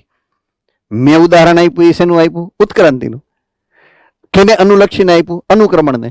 તો અનુક્રમણ કહું કે ઉત્ક્રાંતિ કહું, અલ્ટિમેટલી એક સમયે બે એક સાથે થતું હતું, એક સાથે જ સમાંતરિત પ્રક્રિયા, ઘટનાક્રમ અલગ છે. બરાબર છે. હવે દાખલા તરીકે આ હું શું કહેવા માંગુ છું એ તમને સમજાવું. હું ગાડી ચલાવું છું, હું ડ્રાઈવર છું, મને ફાવે છે. મારી બાજુમાં કોઈ એક એવો વ્યક્તિ બેઠો છે કે જેને ગાડીમાં ઉલટી થાય છે જ્યારે હાલતી હોય, ઘણાને એવો પ્રોબ્લેમ હોય છે, મને કોઈ ફરક નથી પડતો. એટલે હું દાખલા તરીકે મુંબઈથી ગોવા બાય કાર જાઉં છું, ત્યાં તો ઘણા બધા ઘાટ આવે, બરાબર છે, અને ત્યાંથી મને એમ થાય કે વાહ શું મજા આવી ગઈ, એકદમ સરસ મજાનો અત્યારે માહોલ હોય, એકદમ વાદળછાયું વાતાવરણ હોય, થોડીક વાર થાય તો વરસાદ આવે, બ્યુટીફુલ, આઈ એન્જોય ઇટ. સામે ઓલા ભાઈની પરિસ્થિતિ શું થાય? તો એક એવા વ્યક્તિની સ્ટોરી છે, એક એવા વ્યક્તિની સ્ટોરી છે, એકને મજા આવે છે, એકને નથી ગમતું, એકને કમ્ફર્ટ છે, એકને ડિસ્કમ્ફર્ટ છે. મુદ્દો તો બેયનો અલગ અલગ છે ને, એ સ્ટોરી લખે તો અલગ લખે ને સ્ટોરી, પણ ઘટના તો એક જ છે ને, એક જ ગાડીમાં બે બેઠા છે, એક જ રોડ ઉપર બે જાય છે. એટલે ઉત્ક્રાંતિ અને અનુક્રમણ બે આવી બે અલગ અલગ ગાડી છે, બેયનો રસ્તો એક જ છે, પૃથ્વી. બેયમાં સજીવો એક જ છે, બરાબર છે, જે અનુક્રમણ કયો કે ઉત્ક્રાંતિ કયો. એટલે બેયનો દ્રષ્ટિકોણ જોવાનો અલગ છે, બાકી છે તો એક મૂળભૂત ઘટના. એમ અન્ડરસ્ટુડ નાઉ પ્રોપરલી? ઓકે. અનુક્રમણના પ્રકારો જે અહીંયા આપેલા છે, પ્રાથમિક અનુક્રમણ અને દ્વિતીયક અનુક્રમણ, બે પ્રકારના અનુક્રમણ અહીંયા આપેલા છે. હવે બેયને સવિસ્તાર સમજવાની વાત કરીએ તો પહેલી વાત અહીંયા આપેલી છે એ છે પ્રાથમિક અનુક્રમણ. હવે દાખલા તરીકે હું એમ કહું છું કે આ પૃથ્વી જ્યારે પ્રથમ વખત બની હશે ત્યારે વાયુમંડળમાંથી છૂટી પડી અને વાયુઓનો જથ્થો જ હતો, બીજું કાંઈ જ નહોતું. ધીમે ધીમે કાળક્રમે ઠંડી પડી, સોલિડિફિકેશન થયું, સોલિડિફિકેશન એટલે ઘનીકરણ થયું. હવે પૃથ્વી સઘન બની. પૃથ્વી સઘન બન્યા પછી એમાં ચમત્કારિક રીતે પાણી આવ્યું, બહારથી આવેલું છે પાણી, પૃથ્વી પર ઉત્પન્ન નથી થયું. તમારી જાણ માટે ખાલી જનરલ નોલેજની વાત છે, બરાબર છે. અવકાશમાંથી પાણી ભૂલથી આવી ગયું છે અહીંયા, અને એ આવ્યું ને એટલે જ લાઈફ બની, બાકી જીવન હોત જ નહીં પૃથ્વી ઉપર, બરાબર છે. પણ એ કદાચ ભવિષ્યમાં ક્યારેય આપણે ચર્ચામાં લઈએ તો ઠીક છે, બાકી અત્યારે એ ચર્ચાનો મુદ્દો નથી. તો પાણી આવ્યું અને એને કારણે જે પણ ભૌતિક ફેરફારો થયા, રાસાયણિક ફેરફારો થયા અને જીવન રચાણું. તો સૌથી પહેલા જીવન હતું નહીં, જીવન બન્યું છે. સજીવો હતા નહીં, સજીવો રચાણા છે. નિવસન તંત્ર હતું જ નહીં, નિવસન તંત્ર બન્યું છે, બરાબર છે. તો જ્યારે કોઈ જગ્યાએ નિવસન તંત્ર, સજીવો છે જ નહીં, અને કોઈ જાતિનું સજીવ પહેલી જ વાર આ સ્થાપક જાતિ તરીકે આવે, હતું નહીં અને આવે, તો એવું જ્યારે અનુક્રમણ થાય ને એને પ્રાથમિક અનુક્રમણ કહેવાય. આવું યાદ રાખવાનું. પહેલી વખત થાય, જીવનમાં પહેલી વખત થાય એને પ્રાથમિક અનુક્રમણ કહેવાય, બરાબર છે. તો એવું અનુક્રમણ કે જ્યાં આ લખેલું છે પાયાની જાતિ, તો પહેલા જીવન નથી, પછી ધીમે ધીમે ધીમે ધીમે ધીમે જો આ નિમ્ન કક્ષાના આ ઝાડવા થયા, અને પછી ધીમે ધીમે આખો એક જંગલનું નિવસન તંત્ર થયું. ખડકમાંથી આ જંગલના નિવસન તંત્રમાં થતા રૂપાંતરણની સ્ટોરી અહીંયા આપેલી છે. હવે પ્રાથમિક અનુક્રમણનું જે મેં ઉદાહરણ આપ્યું છે એ એવું છે કે અનુક્રમણ એવી પ્રક્રિયા કે જે જગ્યાએ શરૂ થાય ત્યાં કોઈ સજીવ હોતા નથી. જો કોઈ સજીવ પેલા હતા જ નહીં અને પહેલી વાર એ અનુક્રમણ દરમિયાન સ્થાપિત થયા, અથવા એવો કોઈ વિસ્તાર કે જ્યાં ક્યારેય પણ કોઈ સજીવોનું અસ્તિત્વ ન રહ્યું હોય અને ત્યારે જ્યારે અનુક્રમણ થાય એને કહેવાય છે પ્રાથમિક અનુક્રમણ. આવું ખાસ યાદ રાખવાનું રહે. ઉદાહરણ, નવો ઠંડો પડેલો લાવા, બરાબર છે, પર્વત ઉડ્યો અને લાવા એવી જગ્યાએ વયો ગયો કે જ્યાં હવે લાવા જ પથરાઈ ગયો, બરાબર છે. એટલે એ જગ્યાએ તો સજીવ છે જ નહીં. હવે કોઈ સજીવ અહીંયા આવ્યું અને અહીંયા સ્થાપિત થયું, અને પ્રથમ વખત જ્યારે એણે સજીવ સૃષ્ટિની ફરીથી શરૂઆત કરી, ફરીથી એટલે અહીંયા કંઈ હતું જ નહીં, એટલે પહેલી જ વખત શરૂઆત કરી ત્યારે હવે લાવા જ શું કામ? કારણ કે લાવા શું છે? જમીનમાંથી નીકળવું છે, અંદરથી નીકળવું છે. અંદરથી નીકળવું હોય એટલે શું હોય? ખનિજ દ્રવ્યથી સભર હોય. ખનિજ દ્રવ્યથી સભર હોય એટલે શું થાય કે જ્યારે બીજ કે બીજાણુ ઉડીને એની ઉપર આવે એટલે એને તો સરસ મજાનું પોષણ મળે, અકાર્બનિક દ્રવ્યો મળે, વરસાદ તો આવવાનો જ છે. તો અનુકૂળ પરિસ્થિતિ થઈ ગઈ. એટલે ઈ પહેલા નહોતું અહીંયા કાંઈ, ઈ પહેલા હાવ ધોરું હતું. આ અહીંયા લખેલું છે, આ ખડકો છે દાખલા તરીકે, ખડક હાવ બેર છે, એમાં તમે વાવો તો કાંઈ ઉગવાનું જ નથી, બરાબર. હવે લાવા એની ઉપર પડ્યો, દાખલા તરીકે આ લાવા હતો, લાવા પડ્યો એટલે અહીંયા થોડીક અનુકૂળ પર્યાવરણ આવી ગયું. પહેલી જ વખત એવું થયું, બરાબર છે. પહેલા સજીવ હતા જ નહીં, હાવ ખુલ્લું હતું. પછી અહીંયા લાવા આવવાને કારણે એ સજીવ થયા અને જંગલ બન્યું, હે ને. બીજું ઉદાહરણ છે ખુલ્લા ખડક. ત્રીજું છે માનવ સર્જિત તળાવ અથવા તો જળાશય. તમે જે બનાવ્યું તળાવ કે જળાશય, અહીંયા કાંઈ હતું જ નહીં, પહેલા ખાલી જગ્યા હતી, એને તમે ખોદી ઊંડી કરી અને પછી પાણી ભર્યું એટલે એ પહેલા સજીવ હતા જ નહીં, એટલે પહેલી વાર કોઈ સજીવ એની અંદર ગયું હશે. તો પહેલી વાર જ્યારે થાય એને કહેવાય પ્રાથમિક અનુક્રમણ. નવા જૈવ સમાજના સ્થાપનની પ્રક્રિયા ઘણી ધીમી હોય છે. આ ખાસ મુદ્દો, જ્યારે પ્રાથમિક અનુક્રમણની વાત આવશે, બરાબર છે, તો પ્રાથમિક અનુક્રમણમાં આ એક જે આખી ક્રિયાવિધિ છે, અનુક્રમણની ક્રિયાવિધિ છે, હંમેશા ધીમી હોય.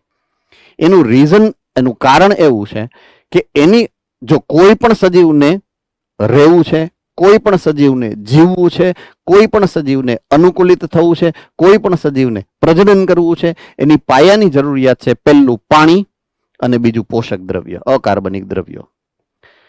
એ જ્યારે આવે પ્રચુર માત્રામાં, અમર્યાદિત ક્વોન્ટિટીમાં, બરાબર છે, ત્યારે જ અનુકૂળ પરિસ્થિતિ સર્જાય અનુક્રમણ માટે. ખાસ અનુક્રમણની જરૂરિયાત અમર્યાદિત સ્ત્રોતો છે, બરાબર છે. તો જ્યાં સુધી એ ન થાય ને ત્યાં સુધી ની પ્રક્રિયા એકદમ ધીમી ધીમી ચાલે.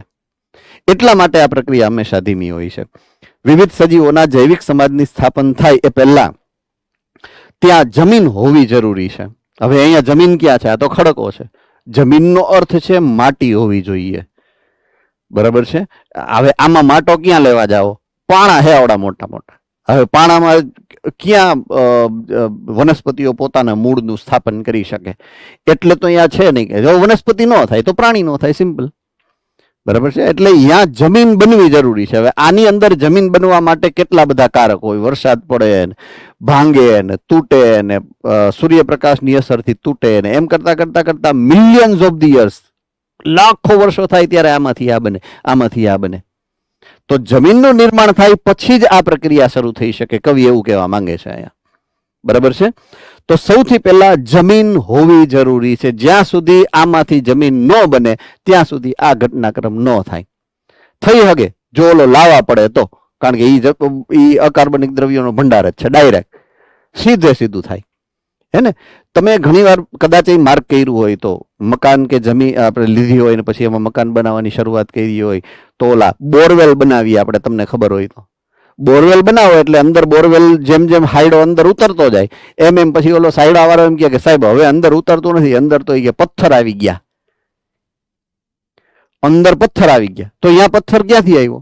ઈ આવું પેલા પથરાળ જમીન હતી, પછી એની ઉપર જમીન બની છે, કાળક્રમે બની છે, અથવા તો કોઈ એવો જેને કહેવાય ને કાળક્રમે એવો ફેરફાર થયો કુદરતી કે ફ્લડ આવ્યું, એટલે કે પૂર આવ્યું અને જમીનના બધા એની ઉપર ઢંકાઈ ગઈ, અથવા તો ધરતીકંપ થયો અને આ ફેરફાર થયો, અથવા તો એવું બન્યું કે જ્વાળામુખી ફાટ્યો. આજે નહીં, 100 વર્ષો પહેલા નહીં, 1000 વર્ષો, કરોડો વર્ષ પહેલા એવું બન્યું હોય, અને કરોડો વર્ષ પછી આજે એ જે તે જમીન હોય એ અવસ્થામાં આવી હોય, બરાબર છે. એટલે એવું સામાન્ય ઉદાહરણ છે કે પેલા આવું જ હોય, પછી એની ઉપર થર થઈ ગયો હોય આખો જમીનનો. અહીં જમીન બની પછી એ સજીવ સૃષ્ટિનું જે છે એ અનુક્રમણ જે છે એ યોગ્ય બની એ જમીન. એમ મહદ અંશે આબોહવા આધારિત હોય છે. આબોહવાની વાત જે મેં તમને સમજાવી કે એની ઉપર તડકો પડે એટલે એની ઉપર તિરાડ પડે, તિરાડ પડે એટલે ફાટે, ધીમે ધીમે ધીમે ધીમે ધીમે એ પથ્થર છે એ તૂટતા જાય, નાના પથ્થરમાંથી એનાથી નાના પથ્થર, એના નાના પથ્થરમાંથી રેતી થાય, રેતીમાંથી ધૂળ થાય. એ પ્રક્રિયા બહુ ટાઈમ લે છે. ખુલ્લા ખડક ઉપર ફળદ્રુપ જમીનના નિર્માણની પ્રાકૃતિક ક્રિયાવિધિ અથવા તો પ્રક્રિયાઓ સદીઓથી અથવા તો હજારો, અહીંયા હજારો લખ્યા છે, હું કહું છું લાખો વર્ષો લાગે છે, બરાબર છે. ભલે આમાં હજારો લખ્યા છે, હજારો નહીં, એ પ્રક્રિયાને મિલિયન્સ એટલે કે હજારો નહીં લાખો વર્ષો લાગે છે. બરાબર, એટલે આ પ્રક્રિયા ધીમી છે. રેડી? આમાં કોઈને કઈ ડાઉટ? પ્રાથમિક અનુક્રમણ. ઓકે, હવે વાત કરીએ છીએ દ્વિતીયક અનુક્રમણ. હવે એક જંગલ છે. આ જંગલને સરસ મજાના ઝાડવાથી સમૃદ્ધ છે. મોટા મોટા આ જેને કહેવાય જાડા જાડા થડવાળા ઝાડવા છે. તો મનુષ્ય છીએ, લાલચુ છીએ, એટલે ઝાડવા કાપી નાખ્યા. શું કામ? લાકડાનું ઉત્પાદન કરવા માટે. આખું જંગલ સાફ કરી નાખ્યું. પેલા આખું જંગલ હતું, હવે જંગલ છે નહીં, જમીન થઈ ગઈ સપાટ. તો જંગલ ઉપર નિર્ભર રહેવા વાળા પ્રાણીઓ ગયા, બરાબર છે, જંગલ આવી ગયું, બધું સાફ. તો પેલા એક ચોક્કસ નિવસન તંત્ર હતું, હવે નિવસન તંત્ર રહ્યું નહીં, જમીન થઈ ગઈ સપાટ. હવે અમુક ચોક્કસ સમય પછી અહીંયા ફરીથી ધીમે ધીમે ધીમે વનસ્પતિઓ ઉગવાની એની મેળાએ શરૂ થાય. બીજી વાર અનુક્રમણ થાય. પહેલું અનુક્રમણ તો ઓલરેડી હતું જ, જે તમે કાપી નાખ્યું, ધોરું કરી નાખ્યું હાવ. તો કુદરતી રીતે જ્યારે એમાં બીજી વખત ઉગવાનું શરૂ થાય ને ફરીથી નવું નિવસન તંત્ર બને, એ જ જગ્યાએ કે જ્યાં પહેલા જૂનું કોઈ નિવસન તંત્ર હતું, ત્યારે આ પ્રકારના અનુક્રમણની સ્થિતિને એક જ જગ્યાએ પહેલા હતું, નાશ પામ્યું અને ફરીથી બન્યું, એટલે દ્વિતીયક બીજી વખત થતું અનુક્રમણ કહેવાય. તો પ્રાથમિક અને દ્વિતીયકમાં ફેર એટલો કે જગ્યા એ જ છે. પહેલી વાર જે થાય એને પ્રાથમિક અનુક્રમણ કહેવાય, એનો નાશ થાય અને બીજી વાર થાય એને દ્વિતીયક અનુક્રમણ કહેવાય. બરાબર છે? એ પછી ત્રીજી વાર થાય તો એ દ્વિતીયક જ કહેવાય. પછી એમાં પછી તૃતીયક ને ચતુર્થક ને એવો અર્થ ગણતરી નહીં કરવાની. આપણે બે જ પ્રકારની વાત છે. બરાબર? તો દ્વિતીયક અનુક્રમણ એવા વિસ્તારોથી શરૂ થાય કે જ્યાં પહેલા પ્રાકૃતિક જૈવિક સમાજ હતો અને એ નાશ પામ્યો છે. દાખલા તરીકે પૂર્ણપણે ત્યજાયેલ ખેતીલાયક જમીન હતી. ખેતીલાયક જમીન પછી કોઈએ વાવી નહીં, વાવણી કઈ રીત નહીં, વર્ષો સુધી એટલે એમ નમ રેડ બફેડ પડી છે. તો અહીંયા ફરીથી તમે જઈ વાવણી કરો, પાણી છાંટો, પાણી નાખો, પિયત કરો, એટલે ફરીથી ઉગી જાય. બરાબર છે? બીજું, સળગી ગયેલા કે કાપી નાખેલા જંગલો, જંગલમાં આગ લાગીને ધોરું થઈ ગયું, પહેલા જૈવ સમાજ હતો, હવે નથી રહ્યો, પણ પાછું એની મેળાએ થવાનું જ છે. બરાબર છે? પૂરથી પ્રભાવિત જમીન, બહુ વરસાદ આવ્યો, પૂર આવ્યું અને હાવ સાફ થઈ ગયું બધું, બરાબર છે, તો ફરીથી અહીંયા પાછું વનસ્પતિ સમૂહ સ્થપાય, એને આધારે પ્રાણી સમૂહો પણ આવે. તો આ રીતે દ્વિતીયક અનુક્રમણ જે છે એ થતું હોય છે. બરાબર છે? અમુક યા દ્વિતીયક અનુક્રમણ જ્યાં થાય ત્યાં પહેલા સજીવો હતા કે નહોતા? તો કે હતા જ. સજીવો ક્યારે હોય? જ્યારે જમીન જે છે એની અંદર અનુકૂળ પરિસ્થિતિ છે ત્યારે. બરાબર છે? એટલે દ્વિતીયક અનુક્રમણ એવી જ જગ્યાએ થવાનું છે કે જ્યાં પહેલા સજીવો હતા, પહેલા માટી હતી. તો અનુક્રમણની જરૂરિયાત માટી છે, જે ઓલરેડી આમાં છે દ્વિતીયક અનુક્રમણ દરમિયાન. એટલે એ પ્રક્રિયામાં એટલી બધી વાર ન લાગે જેટલી પ્રાથમિક અનુક્રમણમાં લાગી છે. હે ને? એટલે પ્રાથમિક અનુક્રમણ કરતા દ્વિતીયક અનુક્રમણ હંમેશા થોડુંક વધારે ઝડપી હશે. આવું આપણે મગજમાં રાખીને વાત કરશું. બરાબર છે? તો માટી કે ઔષાધી દ્રવ્યો છે જ, અને દ્વિતીયક અનુક્રમણની ક્રિયા પ્રાથમિક અનુક્રમણ કરતા વધારે ઝડપી એટલા માટે જ હોય છે. તેમાં કોઈ પણ જાતિઓનો પ્રવેશ ભૂમિના પ્રકાર કે પાણીની ઉપલબ્ધતા ઉપર આધારિત છે. જમીન કેવી છે અને પાણી કેટલું છે એ આધારે એની ઝડપ જે છે એ નિશ્ચિત થતી હોય છે. બરાબર છે? ઓકે, દ્વિતીયક અનુક્રમણમાં કોઈને કાંઈ પણ મુશ્કેલી હોય તો પૂછી શકો છો. Yes sir, Rajkot Gurukul. બધી વનસ્પતિની બધું હતું. પછી ફરીથી અવાજ કપાણો, સોરી, ડાયનોસરો અવાજ નથી આવતો બેટા. હાલો, હા, હવે આવ્યો. ડાયનોસોર વખતે હતું વનસ્પતિ ને પ્રાણી ને બધું, પછી ઉલ્કાપિંડ બધું નષ્ટ થઈ ગયું, ફરી પાછું બન્યું. એટલે આ દ્વિતીયક અનુક્રમણ. એક્ઝેક્ટલી રાઈટ, દ્વિતીયક અનુક્રમણ થયું. બરાબર છે?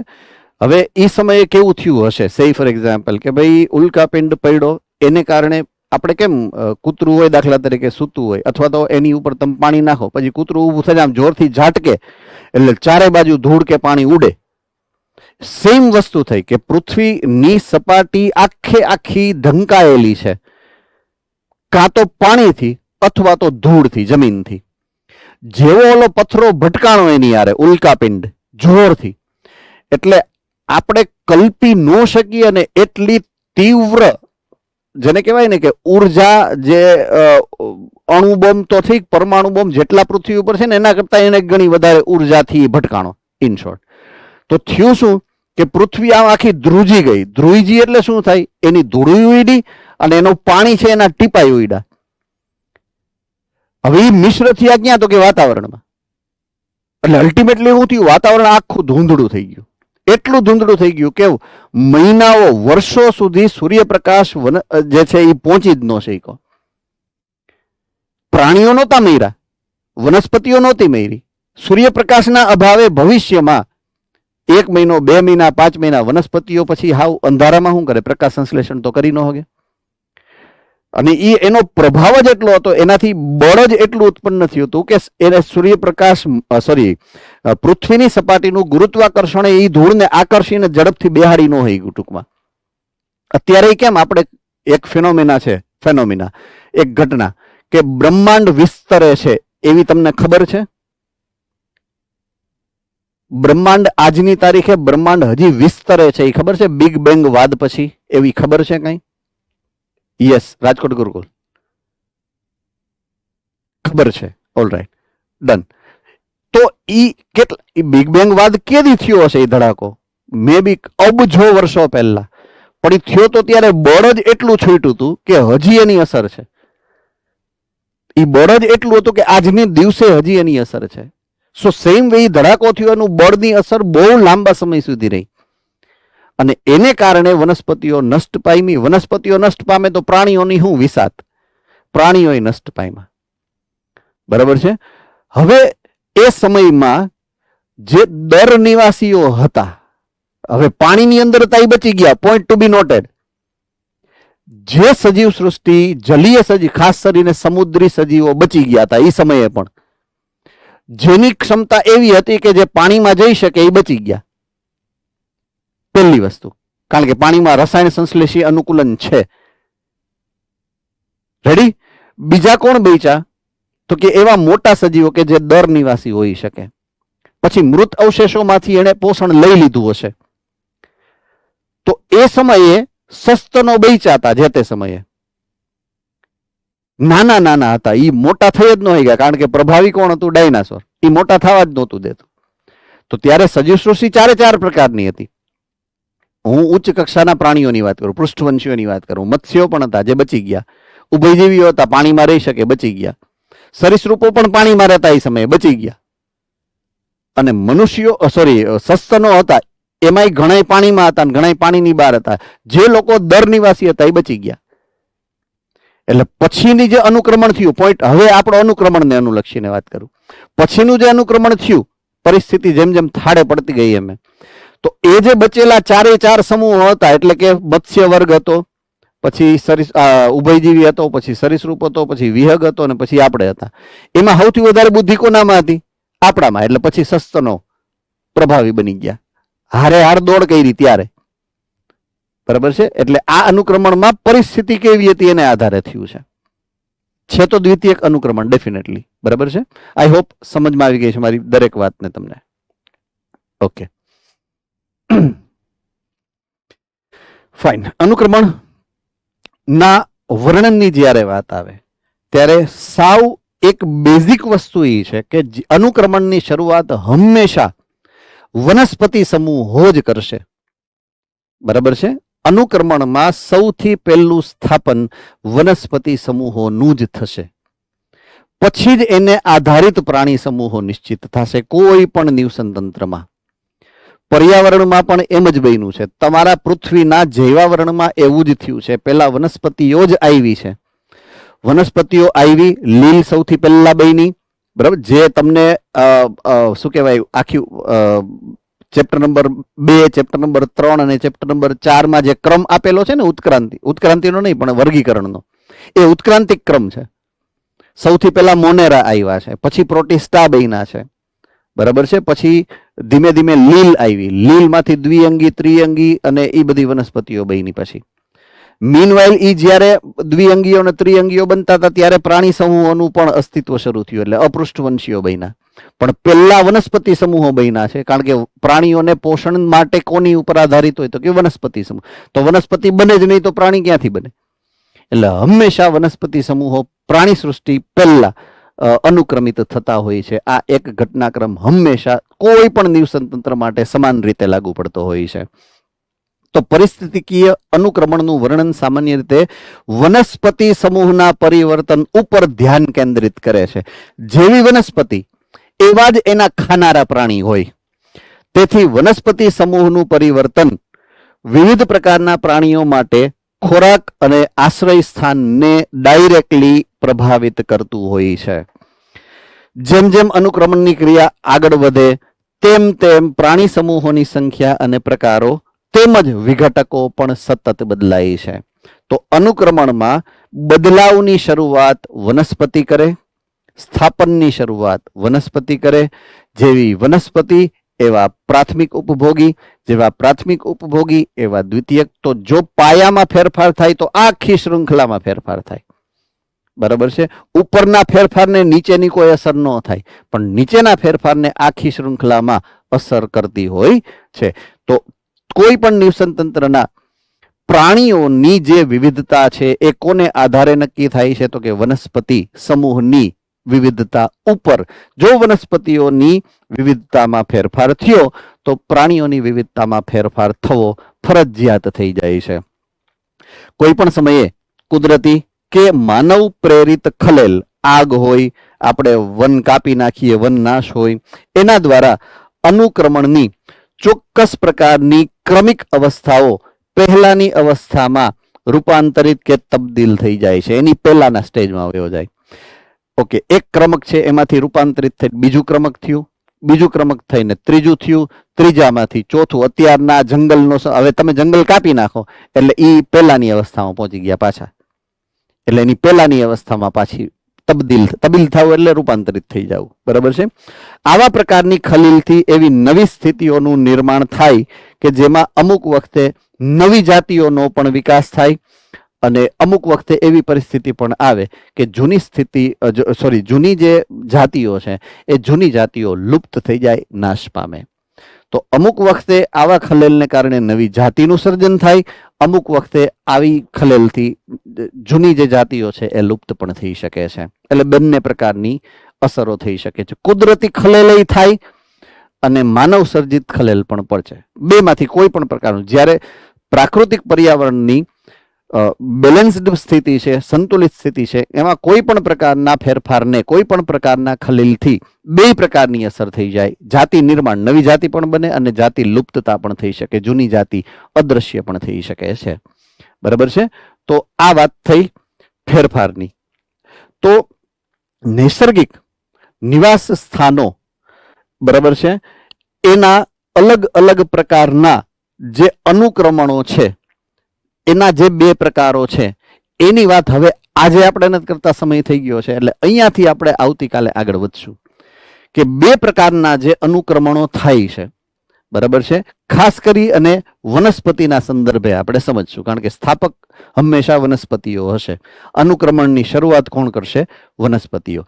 એટલા માટે હું વનસ્પતિના અનુક્રમણને પહેલા તમને સમજાવીશ, જે બે જગ્યાએ સ્થાપિત થઈ શકે, કાં તો જલજ નિવસન તંત્રમાં અથવા તો સ્થળજ નિવસન તંત્રમાં.